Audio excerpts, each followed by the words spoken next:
Spent 40 years reading the weather before it turns. Not literally. I mean the kind of reading that keeps a business alive when 3 competitors go under. The kind that tells you a handshake means something different in a man's left hand than his right. I ran a small commercial painting company out of Dayton, Ohio for most of my adult life. Nothing glamorous. We painted warehouses, school gymnasiums, the occasional hospital corridor. I built it from a rented van and 2 employees to a crew of 18, a fleet of 4 trucks, and a pension that let me retire at 63 without asking anyone for help. I know how to read people. I thought I did anyway. My son's name is Donnie. He's 37. He has his mother's eyes, and, as it turned out, none of her decency. My wife, Adele, died of pancreatic cancer 11 years ago. 14 months from diagnosis to burial. I won't dwell on that part. What I'll say is that after she passed, Donnie and I became closer than we'd ever been during his teenage years.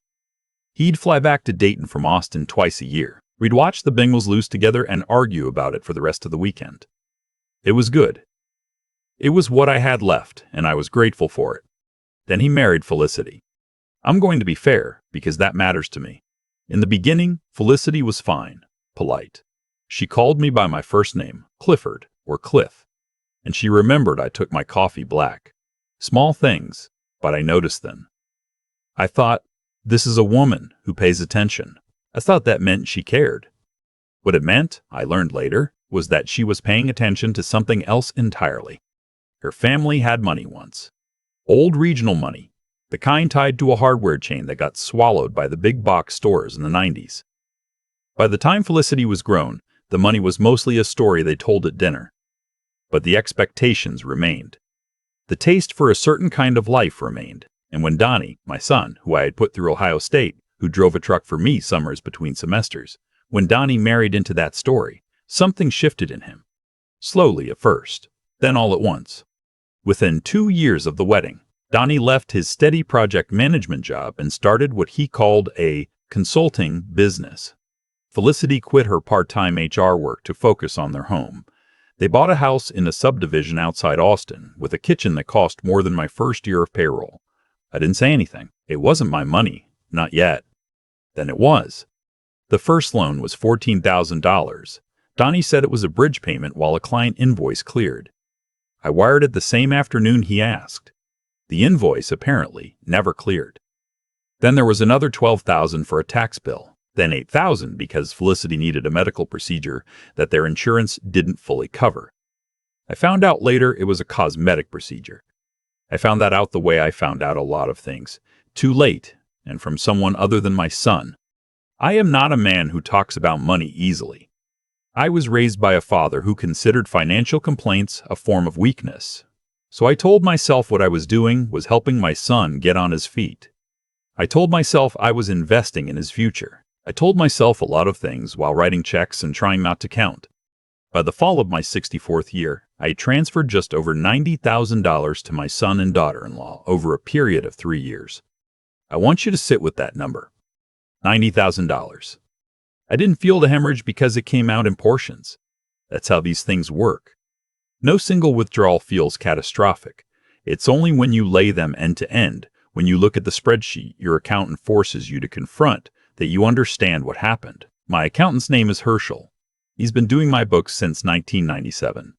When he showed me the total, he slid the paper across the desk and waited, the way you wait after delivering a medical diagnosis. I didn't say anything for a while. "Cliff," he said finally, "you need to talk to an attorney." I told him I'd think about it. What I actually thought was, my son loves me. This will correct itself. He's going through something. Give it time. I gave it time. In January of that year, I started having what I thought were indigestion episodes. I'm a practical man. I took antacids and got on with my day. One evening in February, I was walking to my truck from a hardware store. I still pick up supplies out of habit. Old contractors never fully retire. And I felt something I can only describe as a door slamming shut in my chest. I sat down on the curb between 2 parked cars because I didn't have a choice. A young woman coming out of the store saw me and asked if I was okay. I told her I was fine.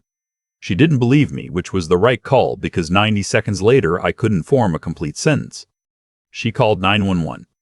The paramedics told me afterward that I was lucky she didn't just take my word for it.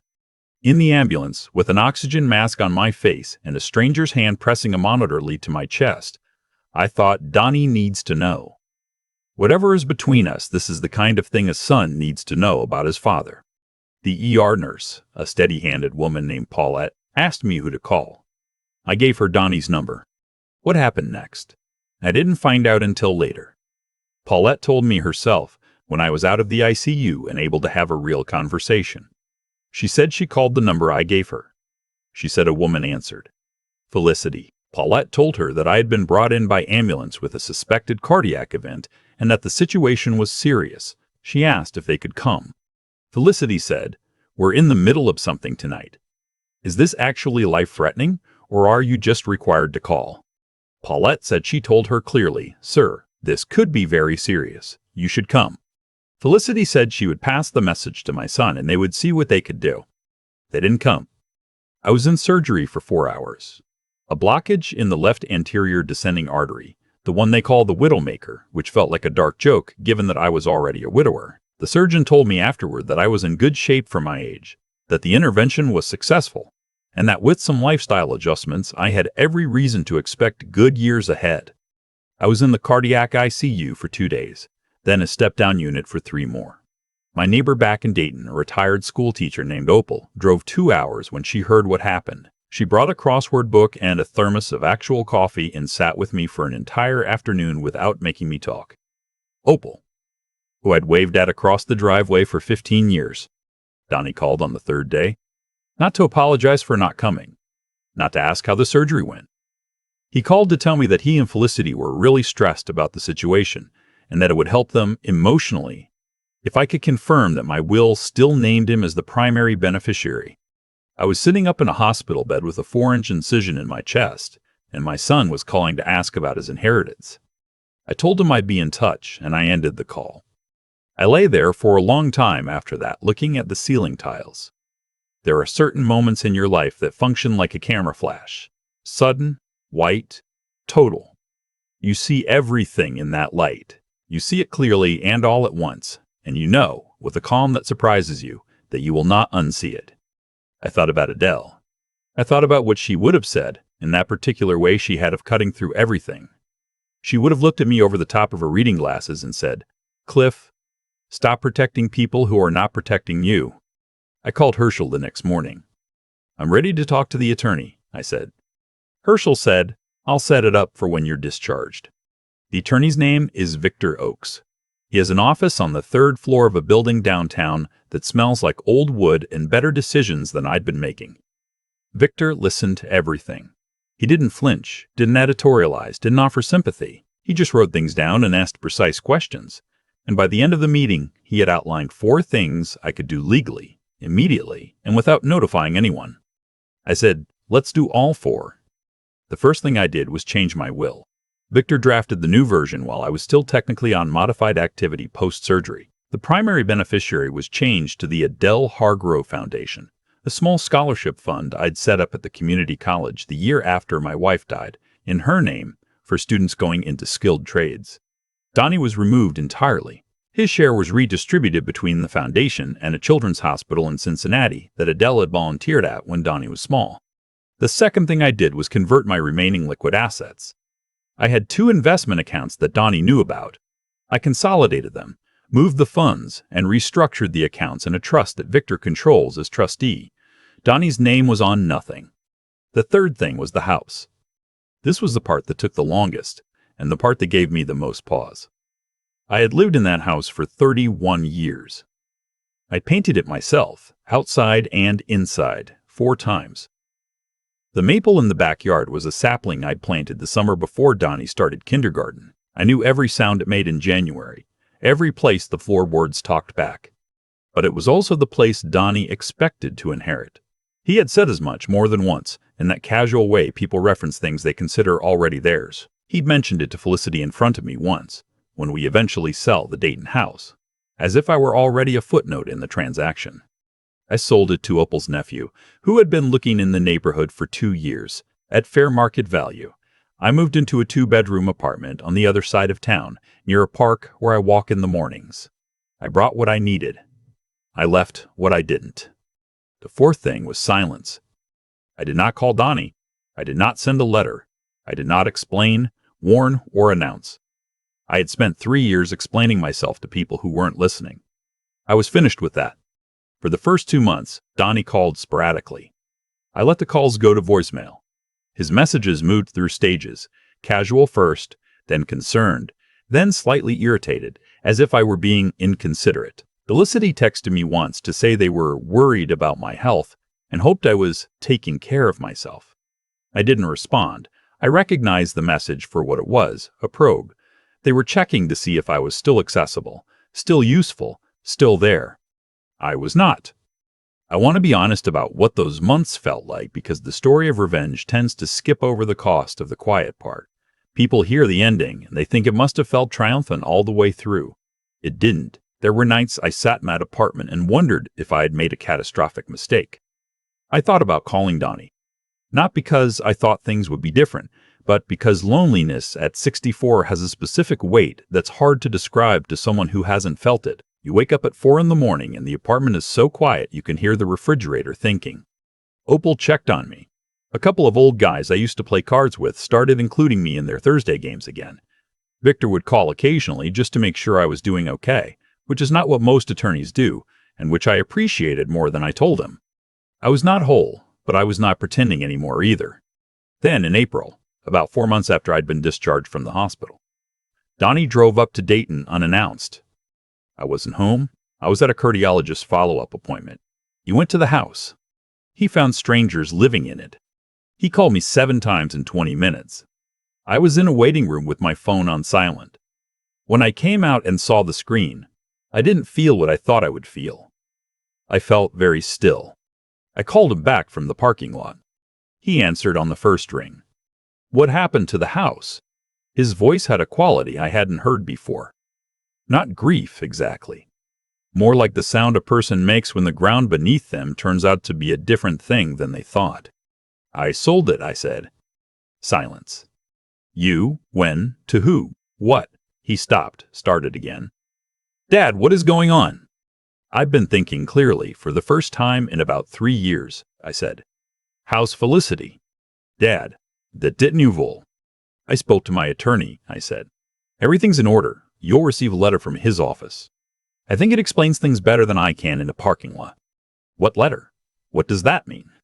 It means I changed my will, I said. It means the accounts you knew about don't exist anymore in the way you think they do. It means I finally read the spreadsheet Herschel put in front of me. Another silence. Longer. Dad. His voice dropped. Something was working in it that might have been genuine feeling or might have been the recognition of loss. I have spent a lot of years reading the difference in people's voices. I still wasn't sure. I didn't know you were that sick. That night, we were. Paulette told you it could be very serious, I said. She told Felicity that specifically. You could come or not come. You didn't come. That was the information I needed. I heard him breathing. I'm sorry, he said. And maybe he was. I've thought about it since. I think it might have been a real apology. The kind that comes when the thing you're apologizing for is already permanent, when sorry can't function as a request anymore. The kind of sorry that is genuinely regret without any angle on it. It didn't change anything. I know you are, I said. Take care of yourself, Donnie. I ended the call. I sat in my car for a few minutes looking at the bare trees at the edge of the parking lot. February had given everything a stripped, honest quality, nothing hiding behind anything. I had a cardiologist who told me my heart was healing better than expected. I had an apartment I'd painted myself. Old habits, in a color I chose. I had a Thursday night card game, a morning walk, and a small scholarship fund that would send 6 kids to trade school this fall in Adele's name. I thought about what I was supposed to feel. I felt tired. I felt clean. I felt, underneath both of those things, something that took me a while to name. It was relief. Not the relief of revenge. I want to be careful here because what I did wasn't revenge in the dramatic sense. I didn't destroy my son. I didn't want to destroy him. What I did was stop funding a version of events that required me to disappear in order to function. I stopped being the load-bearing wall that everyone stood on while pretending the building held itself up. That's all. 3 weeks after that parking lot call, Victor forwarded me a voicemail Donnie had left at the office. He was calling to ask if there was anything he could do to revisit the will. Victor responded in writing, professionally, that the document had been executed properly by a competent adult and was not subject to revision based on beneficiary preference. I haven't spoken to Donnie since the parking lot. Felicity never called at all. Some people, when I tell this story, want to know if I'm sad. The answer is yes, in the way that you can be sad about something that was always going to end this way. Donnie didn't become who he became because of Felicity. Felicity just accelerated something that was already waiting in him. That's harder to sit with, honestly. The idea that I raised a son who could hear your father might be dying and calculate before he moved. But I also raised a son who at some point looked at a version of himself and learned it. What he does with that is his. What I do with mine is walk to the park in the mornings, take my coffee black, and sleep through the night. The maple in the backyard of my old house is starting to bud out again. The new family has a couple of kids. I drove by once, not to look at the house, but because the route makes sense. The kids had left bikes on the front lawn. Small bikes, the kind with training wheels still on. I kept driving. Some foundations are worth rebuilding from the ground up. I know that better than most. I've spent 40 years patching other people's walls. I know the difference between a repair and a replacement, between fixing the surface and addressing what's underneath. I addressed what was underneath. That's the whole story. I don't need you to tell me I did the right thing. I don't need you to tell me I didn't. I already know what I know, and I know it the way I know everything that matters. Not because someone told me, but because I had to find out for myself, the hard way, with my own name on the invoice. There's a moment, and I think most people who've been through something like this know exactly what I'm talking about, when you stop waiting for the other person to become who you needed them to be. It's not dramatic. It doesn't feel like a decision so much as an arrival. You just get there, and once you're there, you can't go back to pretending you haven't. I spent 3 years sending money to my son and his wife because I told myself that's what a father does. He needs help. You help him. That's the logic I used. But somewhere underneath that logic was something else.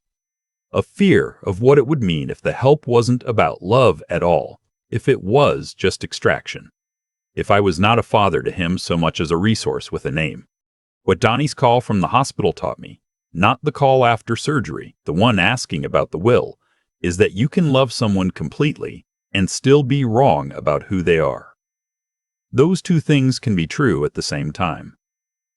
I don't think I failed him as a father. I also don't think his choices were entirely Felicity's fault. Something in him had already decided that the world owed him a certain life, and I had simply been the most convenient source. Understanding that clearly, really seeing it without flinching, is its own kind of work. It requires you to look at a situation honestly, even when honesty is the more painful option. Herschel put that spreadsheet in front of me twice before I actually read it. The information was always there. I just wasn't ready to use it. That's on me. Clarity isn't passive. You have to go toward it, especially when what you'll find there is something you'd rather not know. And then, once you know, you have to do something with it. That's the harder part. Because knowing and acting are two separate mountains. I changed the will, sold the house, restructured my accounts, and moved into a smaller apartment. All of it while recovering from cardiac surgery.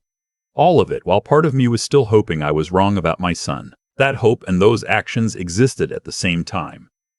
I didn't wait for the hope to die before I moved. I acted because the facts required action, regardless of what I was still feeling. I think that's what people mean when they talk about backbone. Not the absence of doubt, but the refusal to let doubt do all your deciding for you. What I came out of this with is a life that fits me. A morning walk. A card game. A scholarship fund that carries Adele's name into the future in a way that means something. Small things, but they're mine. Not maintained out of obligation or fear of being cut off. Just mine. The causes were real. The effects followed. Donnie and Felicity lived in a way that treated other people's sacrifices as entitlements, and eventually the person absorbing those sacrifices stopped. That's not punishment in any mystical sense. It's just how consequence works when someone finally stops looking away. I don't spend much time on anger anymore. Anger is expensive at 64, and my cardiologist would agree. What I have instead is a kind of settled clarity. The same feeling I used to get after finishing a job correctly. Smooth surface, clean lines, everything where it belongs. That's enough. More than enough.